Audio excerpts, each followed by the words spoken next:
Selamat malam saudara-saudari yang terkasih. Sebelum pergi beristirahat malam hari ini, saya Ibet Bingarsih akan berbagi renungan dari Pendeta Dr. Erastus Sabdono yang berjudul Kesenangan Dunia.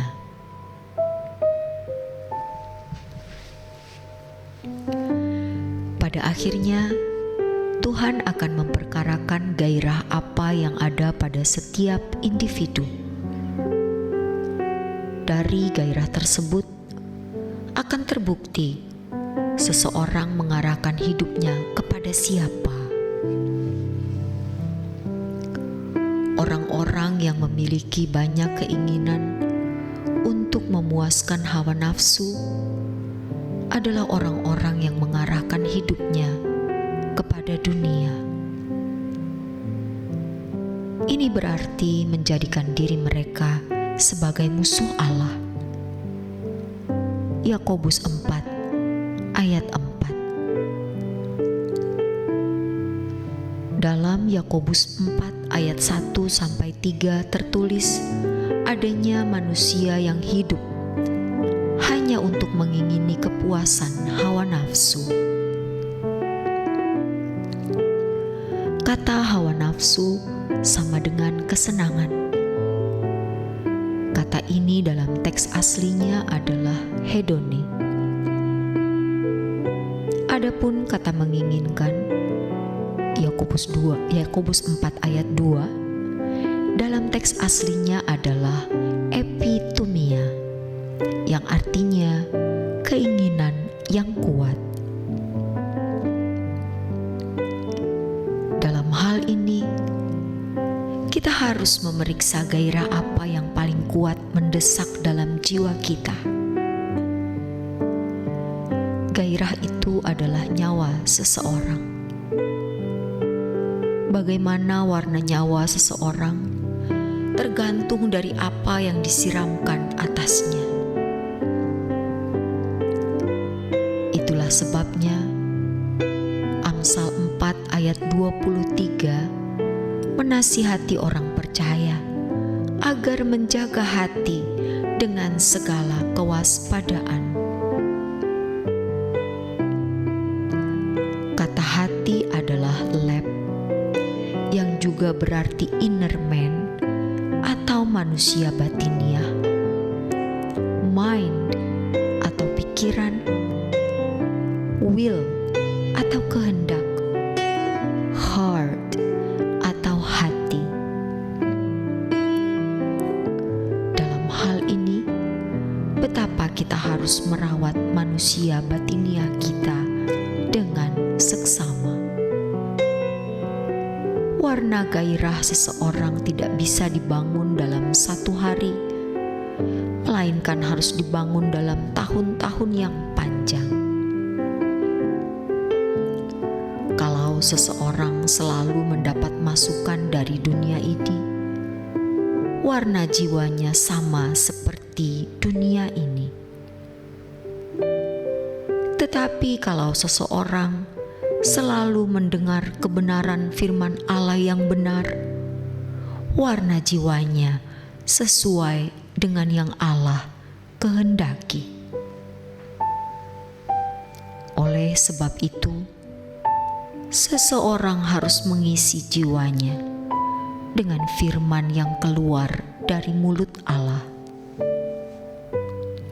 Artinya, selain belajar kebenaran firman dari berbagai media, juga mendengar suara Tuhan melalui pengalaman hidup dan berbagai penyataan lainnya.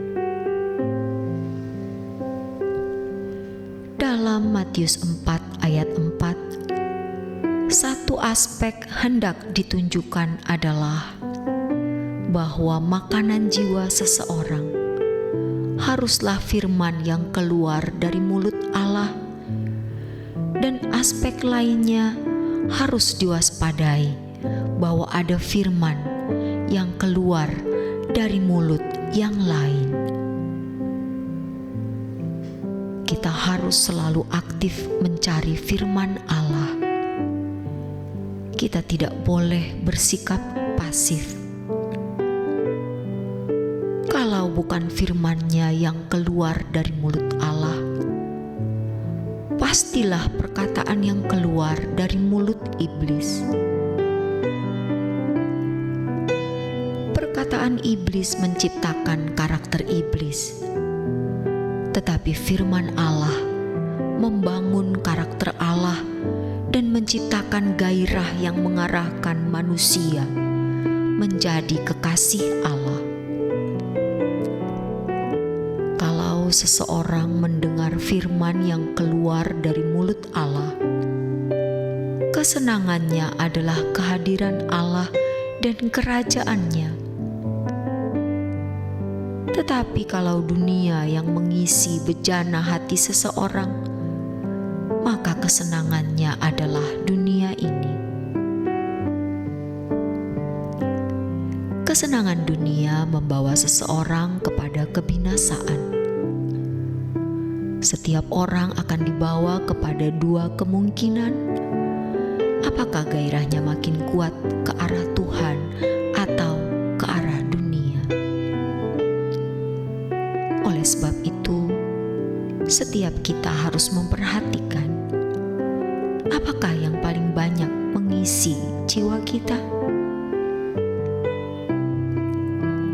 Yakobus dalam suratnya menasihati orang percaya bahwa kalau jiwa seseorang diisi dengan hikmat yang dari atas, maka kesenangannya tidak diarahkan kepada dunia ini. Orang seperti ini akan menjadi umat pemenang. Jadi, menjadi umat pemenang artinya jika seseorang berhasil memiliki gairah atau kesenangan yang bukan dari dunia ini. Arah yang salah dalam waktu terlalu lama tidak bisa diubah lagi. Tidak ada kesempatan untuk merubah arah.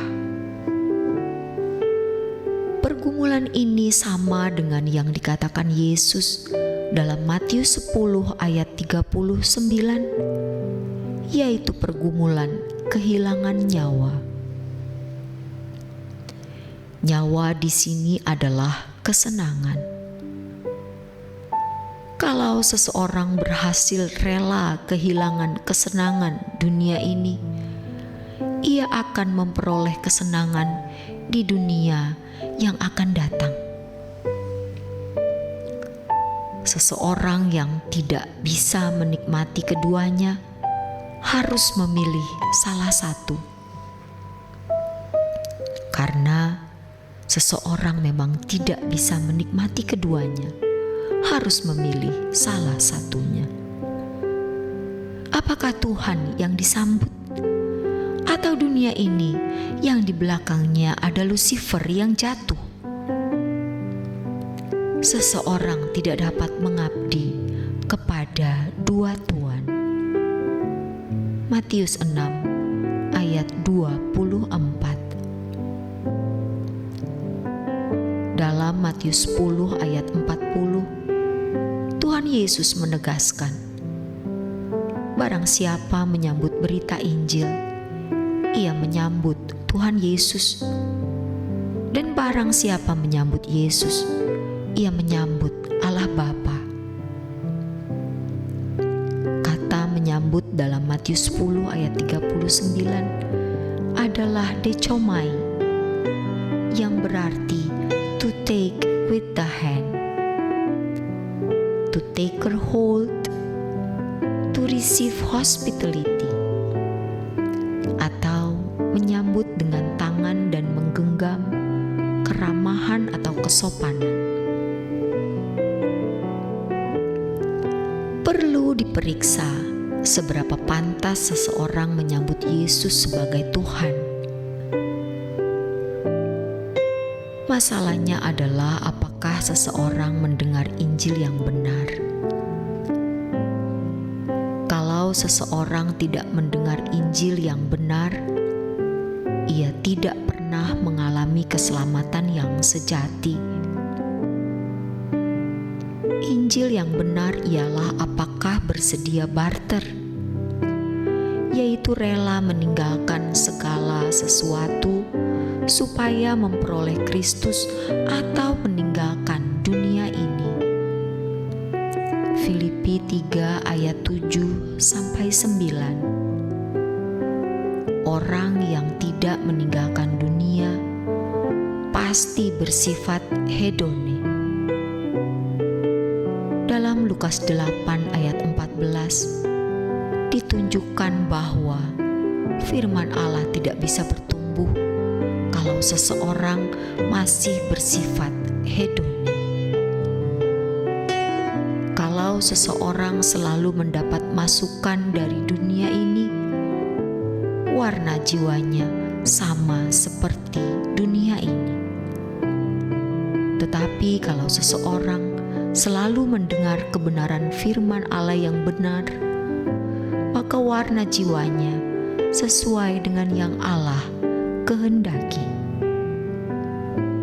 Demikianlah renungan malam kali ini. Kiranya renungan ini memberi pencerahan bagi kita semua. Selamat beristirahat dalam